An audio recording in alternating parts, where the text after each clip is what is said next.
Hello, hello, hello. It's Emma Holmes coming in from Rockstar HQ. And today I want to talk about how you can soup up and supercharge your Facebook Live feeds. And using particularly Facebook Live, but it could be Instagram Live, it could be the live feature on Twitter. Most social media platforms now have that live function. Going back to the old days, that started out as a Periscope function, and I remember doing a couple of Periscopes back in the day, and them being quite a scary place to hang out, to be honest, because it was quite anonymous, it was quite new, there was a little bit of a kind of trolley undertone maybe there to it, where there was people that were the keyboard crusaders, but live feeds aren't like that anymore, right? The first thing that I want you to know is that you are okay to go live. The majority of people are there in order to listen to your message and to be supportive. I have gorgeous rock stars who have got massively big social media platforms, and trolling and nastiness is a rarity. So don't let that thought kind of put you off. Don't let that thought of feeling a little bit exposed and feeling like people are going to say mean things and feeling like it might be you putting yourself in harm's way. Please don't let that put you off, because, you know, the majority of the time that is totally not the case. That's totally not what happens. And even people with hugely big platforms, it's absolutely, oh dear, the exception rather than the rule. So it's something that happens really rarely. But what I want to talk to you about is making your Facebook Lives even more engaging, even more able for people to get involved with, and some quick tips as to what you can do in order to kind of really get the most out of them. So the first thing that I would say is, when you are about to go live, it is really easy for you to either do it via desktop or do it via, I'm pointing over here, but you can't see that, do it via your phone. So I've got a little bit of a stand going on here that I bought on Amazon, but you can prop it up. You can prop your phone up. An egg box is a really good thing to do because your phone kind of sits upright in an egg box. So there are ways that you can go live both via desktop and via your mobile phone. As you go live, think about the caption that you are going to put with the live feed. So often people just kind of press to go live and it's gone and it's happening and it's doing. But think about how you can create a caption that is a little bit enticing. So I don't go full out on a caption as I start a live.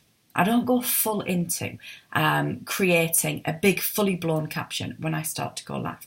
I do that after the event.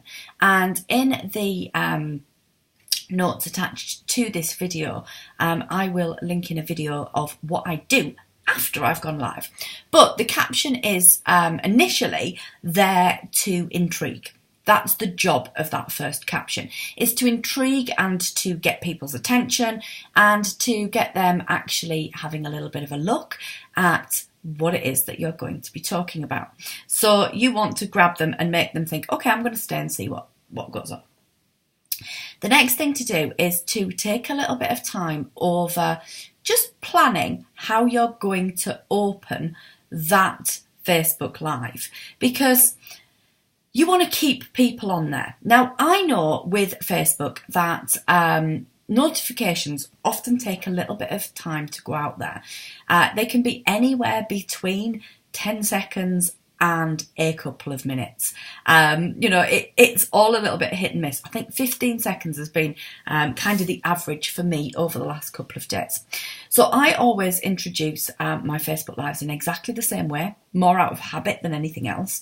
But really early on that Facebook Live, as people are onboarding onto your live broadcast, they need a reason to stay.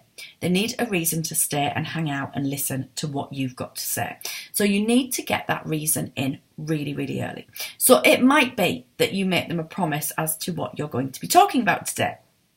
It might be that you talk about, one big problem that you know that comes up for your crowd. So if I were starting a Facebook Live talking about Facebook Lives, I might start with, I'm going to give you lots of information, advice, tips, practical solutions that you can implement into your Facebook Lives right now, today, to encourage more viewers, more engagement, and a better return on your time investment for going live. That's what we're talking about today.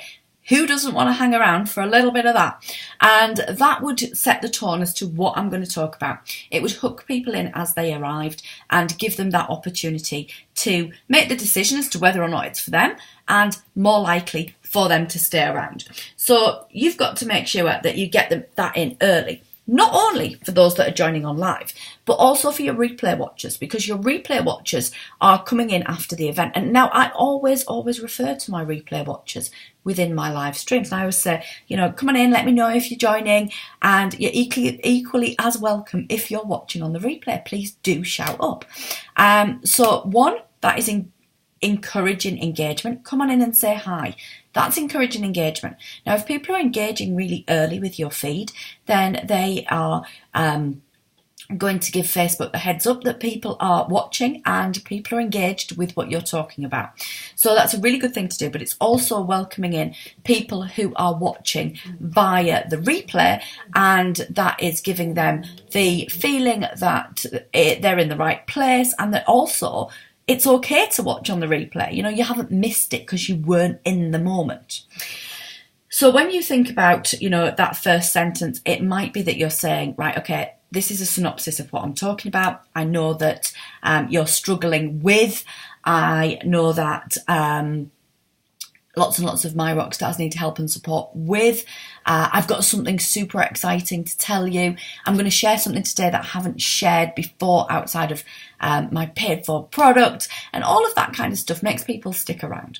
So whether they're watching live or whether they're watching on the replay, they're much more likely to stick around.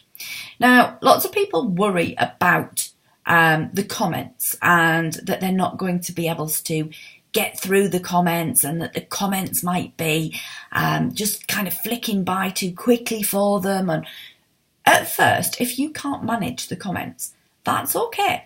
Say in the live feed, I'll come back into the comments later on and answer any questions that you've got. So do be sure to throw them in, and I will come back later to go through them. And, you will start to be able to do that kind of live multitasking as you get more experience. So don't let it be a reason why you don't live stream. So we're thinking as well about engagement. So we're thinking about asking your crowd questions. So it might be pop in and say hi. It might be, where in the world are you? I'd love to know where everybody is coming in from this morning or this afternoon or today, or however you want to frame it. Also the ask to share. Now, I often forget this one, and I am as guilty as probably everybody at the forgetting to ask people to share it up. And you can do it in a really organic way. You can say to people, this is what I'm going to be talking about today. If you think that there are people in your network, in your community, that might massively benefit from what we are going to chat about today, then I would be super grateful if you would share this video. I know that lots of my rock stars do it as a good karma exercise. If you're going to share this up today, pay it forward and let other people find out more about what I'm going to be talking about today. Again, super cool, easy way to do it. So thinking about asking people to share as well, and calling them to action in the comments. Naturally, within the information that you're sharing. So it might be, I would say, if I'm talking about going live on Facebook, it might be that I would say, how often do you go live on Facebook? Do you go live on Facebook? Let me know in the comments. I'd love to know how many of you are currently going live, and let people start to share that information. Let people start to get involved. So it's the same principles as any kind of post that you're putting out there on Facebook. There needs to be something in it for your crowd, okay? There needs to be something that they can take away and that's important to them. Why should they care? What is the purpose of what you are jumping onto Facebook to talk about? What's the purpose behind it? How can you attract and encourage engagement? How can you ask them to share that on so that other people can also benefit from it and watch it? How can you get involved with your community. And if the comments are scary to start with, that's okay. So if you think about going live next time on Facebook, think about those words that you put with it before. Think about your opener. Think about engagement. Think about sharing. Think about what's in it for them. And I will link the what to do after you've been live to the information. Take care.